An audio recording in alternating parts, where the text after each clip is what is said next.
Cuando te relacionas con un narcisista es normal que en muchas ocasiones te dejen con la boca abierta, y no precisamente por cosas positivas.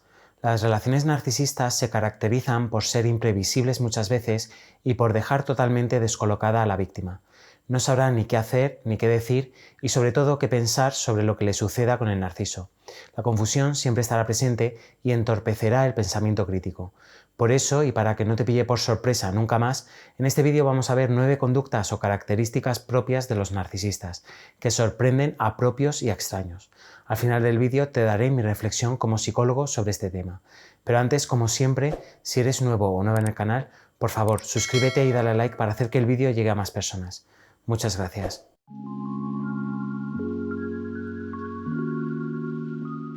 En primer lugar, una de las cosas que más sorprende a la víctima de este tipo de personas es que tú aguantas carros y carretas, pero ellos no toleran el más mínimo contratiempo. Es decir, tú siempre tienes que entender, y digo esto entre comillas, sus idas y venidas, sus situaciones de maltrato y de evaluación, el que ahora te quieran y luego no te quieran, el que te humillen, el que no cuenten contigo y que siempre tengas que estar ahí. Si quieres relacionarte con ellos, tienes que entender todo esto.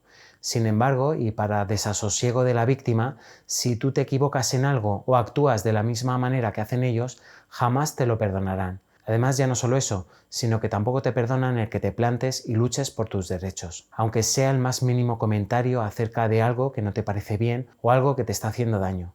No toleran cualquier comentario en este sentido. Esto, como es normal, deja confundida y sorprendida a la víctima. No entiende cómo existe esa asimetría entre ellos dos. Por un lado, ella está aguantando carros y carretas, es decir, humillaciones, devaluaciones, mentiras a la cara, que no se le hable en una semana o que se le compare constantemente con otra persona, y sin embargo, si la víctima se equivoca algún día o se comporta de la misma manera que hace el narcisista, este no aguantará nada y empezará la Tercera Guerra Mundial. Esta falta de reciprocidad, tanto en lo bueno como en lo malo, es algo que deja alucinada a la víctima. Y no porque ella también tenga el derecho de maltratar al narcisista, no es eso, sino porque no se le permite el más mínimo error, cuando ella está cargando con todas las conductas abusivas del narcisista. La víctima, especialmente cuando no viene de un ambiente narcisista, no entenderá esa falta de simetría y no sabrá por qué no tiene espacio para equivocarse también. Y es que, tristemente, las personas que han crecido en ambientes narcisistas ya tienen instaladas en ellas la creencia de que tienen que hacerse a un lado, de que las necesidades de los demás siempre son más importantes que las suyas propias y se adaptan a esta dinámica mucho mejor. Sin embargo, sufren las consecuencias de esto igual. Por eso, algo que deja alucinada a la víctima es esa falta de reciprocidad y simetría total. En segundo lugar, vemos como otra cosa que sorprende a muchas personas es que tienen que explicarle hasta los valores más básicos de la conducta humana. Y no porque sean religiosos o moralistas, sino en muchas ocasiones parece ser que el narcisista careciera de los valores más básicos de dignidad para con los demás y también de respeto. Y si no, ¿cuántas veces te has visto envuelto en una situación así? Y sé lo que podéis decir aquí muchos, que lo que le molesta a una persona no tiene por qué molestarle a otra necesariamente. Y estoy de acuerdo, pero una cosa es comunicarle eso a tu pareja y otra cosa es tener que explicarle hasta lo más básico de las relaciones humanas. Por ejemplo, tendrás que explicarle cosas como la empatía, la compasión, el respeto, la igualdad, etc. Y ya te digo, no porque sean valores cristianos, apostólicos y romanos, sino porque son valores básicos de convivencia humana. Aquí nada tiene que ver la religión ni una moralidad estricta, sino lo más básico del comportamiento humano en sociedad. Por ejemplo, también te puedes sorprender a ti mismo explicándole por qué robar está mal o hacer daño a otra persona está mal. Es como si tuvieses a un psicópata delante. De repente estás delante de un adulto funcional explicándole por qué robar está mal o por qué está mal que no respete tus límites. Y ya te digo, esto no tiene nada que ver ni con una religión ni con otra, es convivencia humana básica. Muchas veces tienes la sensación de que todo lo que le dices lo tendría que haber aprendido él o ella con 2 o 3 años y no con 34, 54 u 84. Para ti no tiene ningún sentido y no deja de asombrarte que tengas que reparar y sobre todo hacerle reparar a él en esto. Y por supuesto que cada uno crece de una manera distinta en su casa, pero aquí no me refiero a eso, sino me refiero también a que parece que las lecciones básicas de comportamiento humano básico, de respeto hacia los demás, se lo hayan saltado. No existe, esa lección no la han aprendido. En tercer lugar, Una cosa que sorprende a muchas víctimas es que no tienen compasión por nadie. Esto puede estar relacionado con el punto anterior, sin embargo, va más allá, porque es que puede que sí que conozcan los valores sociales. De hecho, la gran mayoría los conocen, pero realmente no los sienten. Aquí tengo que hacer una mención especial a Belén Tarnowski, que lo resume muy bien en su libro La estafa emocional, y es que la gran mayoría de narcisistas conocen los valores sociales y morales y sin embargo no los sienten. Os recomiendo mucho su libro. Yo lo estoy leyendo y me está encantando. Y bueno, aquí puede que muchos me digáis que no todo el mundo es igual de compasivo y ahí puedo estar de acuerdo. Digamos que es un continuo. Sin embargo, es una característica muy común que tanto en narcisistas como sobre todo en psicópatas la empatía brille por su ausencia. ¿Qué quiere decir esto? Bueno, pues que en situaciones en las cuales una persona debería mostrar algo de compasión, aunque sea mínimamente, en los narcisistas y en los psicópatas no hay ni un gramo de esta. Esto verdaderamente deja helada a la víctima. La persona que sufre el abuso narcisista no sabe cómo reaccionar cuando se encuentra con esto, porque tal vez nunca se haya encontrado con alguien que sea un bloque de hielo literal y que le dé todo igual. No muestran ni un gramo de empatía ni compasión hacia nadie que no sean ellos mismos. Muchas víctimas, ante el shock que produce, intentan racionalizar esto, diciéndose a ellos mismos que, bueno, igual están así porque están pasándolo mal en el trabajo o que tienen mucho jaleo ahora y no tienen tiempo para pensar en eso, pero con el paso del tiempo descubren con horror que esto es una característica de su personalidad y no responde a ninguna otra situación ni externa ni interna. Es decir, no es que sean extremadamente fríos porque estén agobiados con su trabajo o estén pasando por un mal momento. Son fríos porque va en su forma de ser, porque son así y no hay más. No hay ninguna otra razón que explique esto, salvo la falta de empatía. Muchas víctimas, como digo, se quedan horrorizadas al descubrir esto. Sin embargo, cuando lo descubren ya es demasiado tarde y están demasiado metidas en el abuso.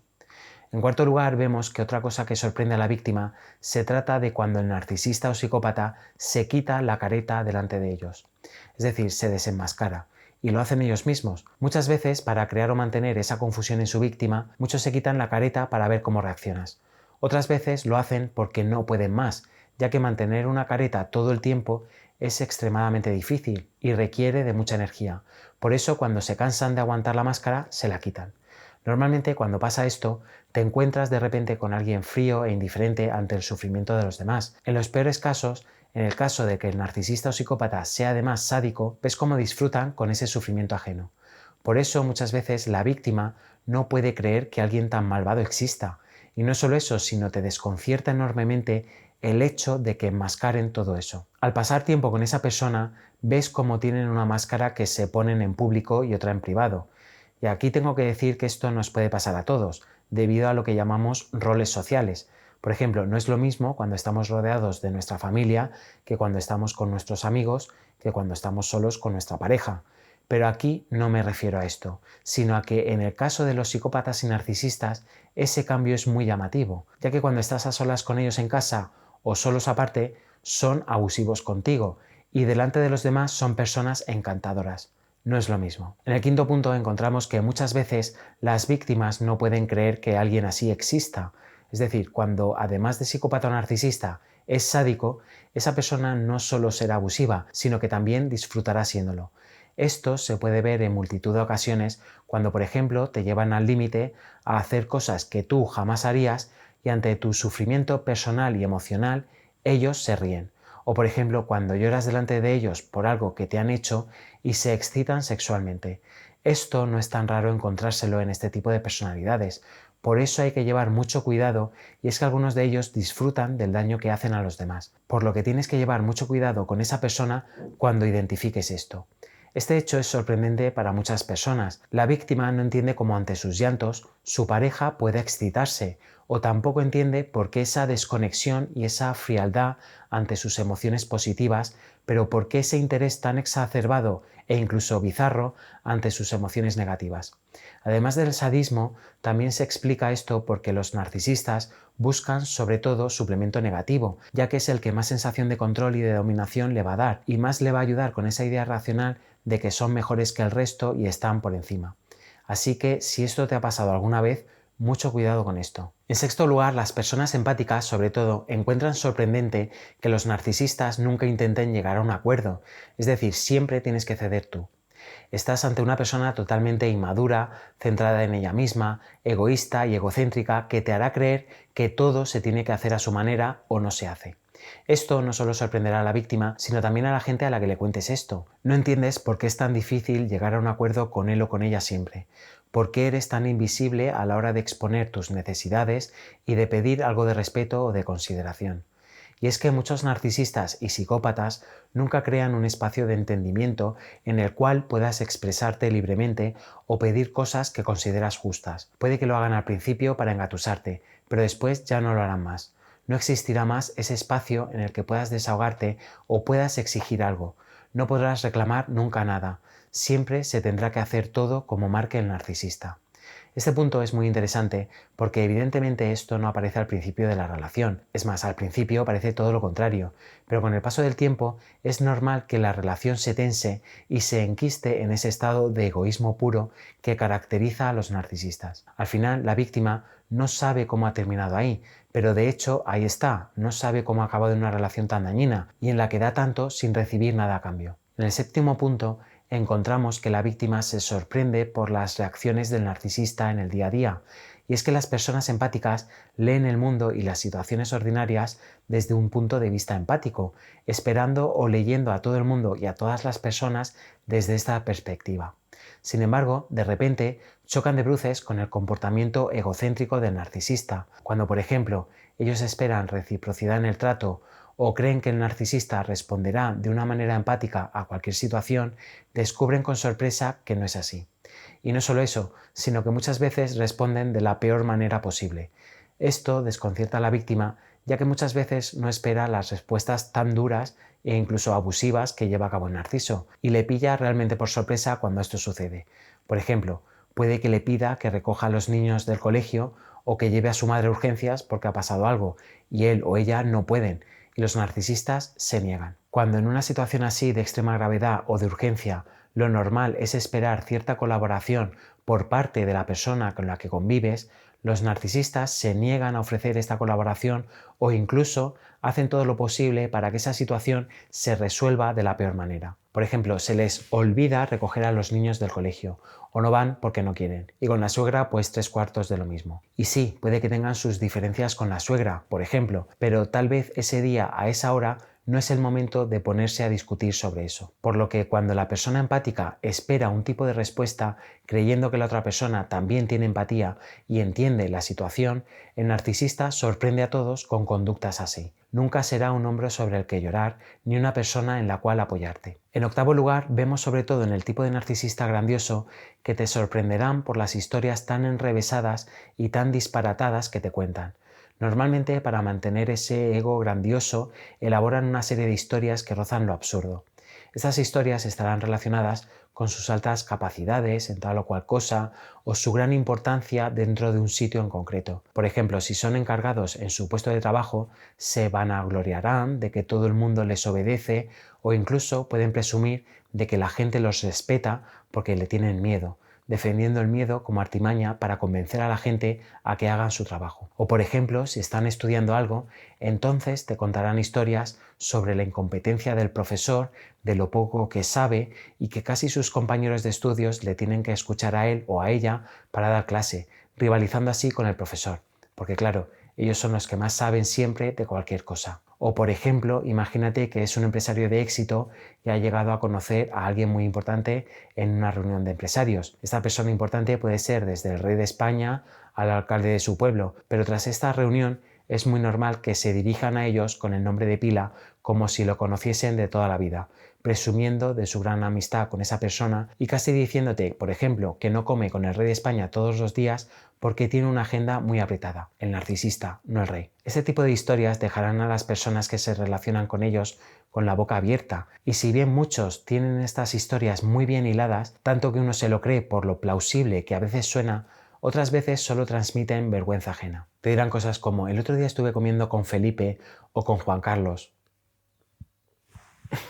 Y en el noveno puesto encontramos una que hemos repetido en algún vídeo y se trata de cuando el narcisista miente sin necesidad de hacerlo. No nos engañemos, todos hemos podido mentir en un momento determinado, desde mentiras blancas que decimos a otras más importantes, pero sin llegar a justificar ninguna de ellas, Estas mentiras siempre tienen un porqué. A lo mejor el no querer hacer daño a la otra persona, porque es algo inofensivo o porque pensamos que la tenemos que proteger de algo. No estoy justificando aquí el mentir. Sin embargo, cuando la persona pilla al narcisista en una mentira, muchas veces no hay ninguna razón detrás.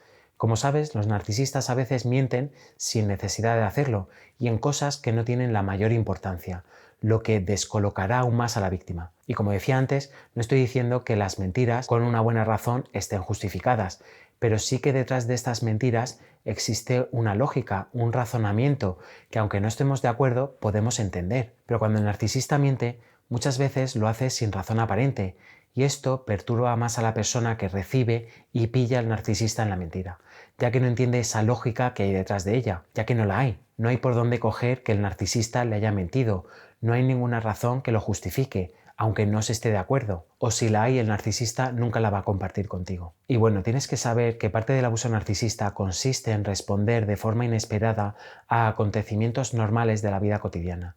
Los narcisistas más conscientes cuentan con este efecto sorpresa para desestabilizar a la víctima y colocarla así en una posición subordinada a base de confusión. No siempre es el objetivo consciente del narcisista, pero muchas veces es lo que consiguen. Estos comportamientos que sorprenden tanto a la víctima la dejan en un estado de confusión y paralización intentando comprender lo que ha pasado. Por lo que lleva mucho cuidado con este efecto sorpresa. Muchos narcisistas lo utilizarán para desestabilizarte y muchos otros, inconscientemente, provocarán en ti esa sensación. Sea como sea, aquí tienes toda la información que te invito a verla las veces que necesites para aprender sobre estos comportamientos. Bueno, ¿y a ti? ¿Te ha sucedido todo esto? ¿Se te ocurre a ti alguna otra conducta que sea sorpresiva para las personas que se relacionan con ellos y que la dejen en ese estado de confusión total? ¿Quieres compartir lo que piensas con nosotros? Por favor, escribe abajo en la caja de comentarios. Bueno, hasta aquí el vídeo de hoy. Dale like si te ha gustado y compártelo en tus redes sociales o con alguien que creas que lo pueda necesitar. Suscríbete si todavía no lo has hecho, dándole a la campanita para ver más vídeos así. Te mando un abrazo y mucho ánimo en tu camino a la recuperación.